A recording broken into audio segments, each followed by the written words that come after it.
So once again, good afternoon and welcome to the class. So from today onwards, before starting our core subject, we will have some idea related to certain terms which has been related to our subject, like what is constitutions, what is constitutionalism, right? What is constitutional morality? This has been many times when there is a questions in examinations, right? Then what is rule of law? Right? What do you mean by when we say state? What does we mean by the state? What is polity? What is government? So these are the small basic terms. First of all, we should get a concept clearance on this. Right? So shall we start then? What is constitutions? So when we are dealing with the constitutions and polity, first of all, we should understand the meaning of constitutions, right? So constitution is a set of fundamental legal and political rules, right? So we have seen why it is known as a fundamental, because it has a supreme law command. No one can change that law, right? Now what is the rules and regulations are binding. So constitutions rules are binding on not only on citizen only, not only on individual only, but it is binding on the government also. It is binding on the organs of the government also, that it is binding the legislative, that the legislative are restricted to in their functioning. Like 7th schedule, a division of power is done in the parliament and state legislature, but the parliament is restricted through the schedule list, that certain areas you can only make law, you cannot interfere in the state list in normal times, in certain circumstances, right? So it is a rule which is binding on both the citizen of the nations and the government and its organs, right? So binding on everyone in the state, including ordinary lawmaking institutions. Ordinary lawmaking institutions are parliament and state legislature. Is it clear?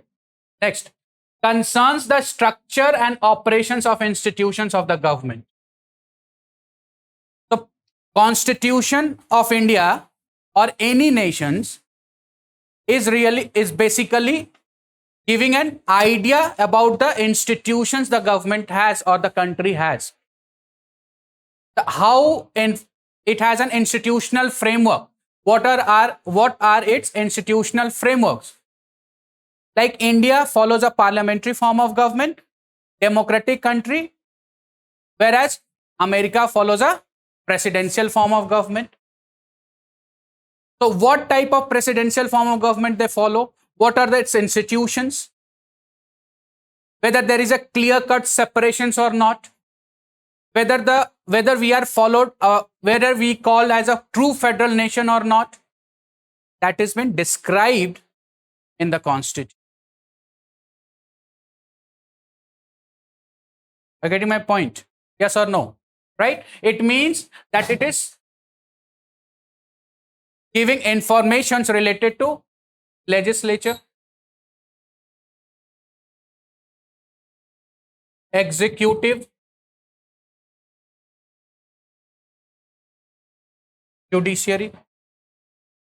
It also gives relationship between the legislative and executive. It also states relationship between legislative and judiciary, judiciary and executive. It has a same set of rule which explain either of three is a supreme or have a more power.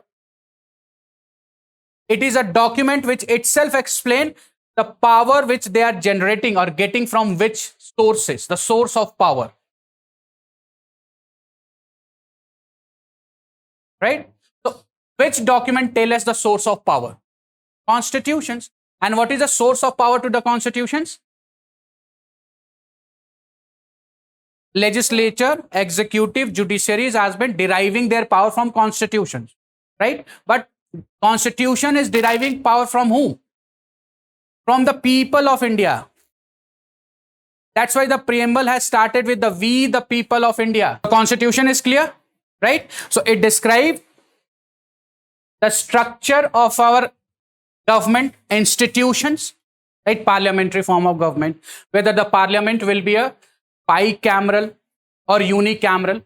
Bicameral means having a two houses, right? So we have a bicameral. That information we are getting from constitution itself. Yes or no? Right? It has a two houses, Lok Sabha and Rajya Sabha. Similarly, the state will also follow a parliamentary form of government, but it is not compulsory for the state to have a bicameral legislations. They can have also, they cannot, right? That's why except 6 or 7 states, rest have an only unicameral legislations. So that structure has been provided in the constitutions, right? Now, how they will functions? What are the roles of the executive? What are the roles of parliament? What are the roles of legislature? What are the roles of judiciary? That is also been given under operations of the institutions. How the election commissions? What are the constitutional bodies which is mentioned in the constitutions to keep the safety, to save the democracy in India or uphold the constitutional law? There are certain constitutional bodies, election commission, finance commissions, CAG. So how they will form, what are their functions? So all institutional framework is provided through constitution. Is this clear? Any doubt? Right? Next, are based on widespread public legitimacy. So constitution is a product. So can you answer this, that this constitution of India is gifted to us by the Britishers? It is a gift? Yes? No, I'm not asking we inherited or not. My question is simple, that the constitution of India is a gift from the Britishers? No, it's not a gift. Gift means that the constitution of India has been drafted in the British Parliament and then they have given us. No, it is a based on widespread public legitimacy. It is a product of our own product. That's why the last line of the preamble says that the constitutions we have drafted and give to ourselves. So the constitution is based on a public legitimacy. The public, we have made our own constitutions and given to ourselves. Is it clear? Then, sorry, legitimacy means legal. It's through legal channel. Public means it's through the public legacy or public legality related to things.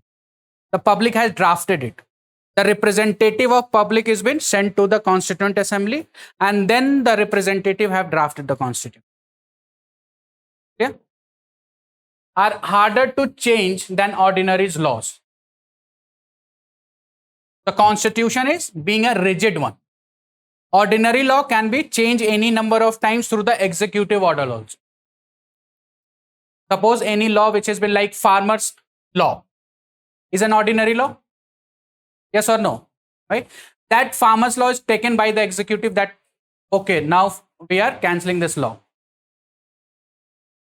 So it has been passed by the parliament, but it has been taken back by the statement of Prime Minister that now due to the agitations, we are taking it back. But this case is not happening with the constitutions. So it can be changed. It's not said that the constitutions cannot be amended, but it is not as easy as the changes made in the ordinary law. But it will be changed through the special majority. A parliament will require a special majority to make any amendments in the constitutions. Is this clear? Any doubt? This is constitutions. So The world over constitutions has been defined on the board. This is not only we are talking about, but we have just seen in the terms of Indian respective, but the world over constitutions are definitions are same, and it provides the same informations related to political systems of the country.